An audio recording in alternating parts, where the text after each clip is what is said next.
These three mistakes are ruining your sutures. Here's what they are and how to fix them. Mistake number 1 is taking bites too close to the wound edge. You'll often see the suture sitting right at the edge of the skin.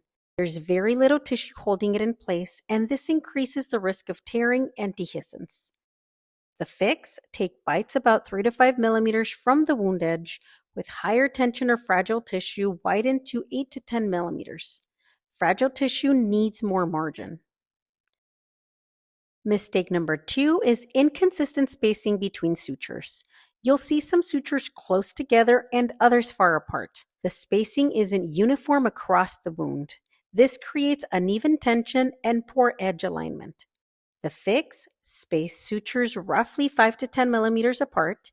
Keep spacing symmetric on both sides. Even spacing distributes tension evenly. If you're finding this video helpful, save this and follow. I'll keep breaking these down. Mistake number 3, over-tightening the suture. You'll see blanching or dimpling of the skin around the suture. The tissue looks compressed, and that's a sign that the suture is too tight. The fix: control the tension as you tie. Tighten just as the edges approximate. Suture should be snug with slight eversion, not crushing or blanching. Fix these 3 mistakes and your closures will improve immediately.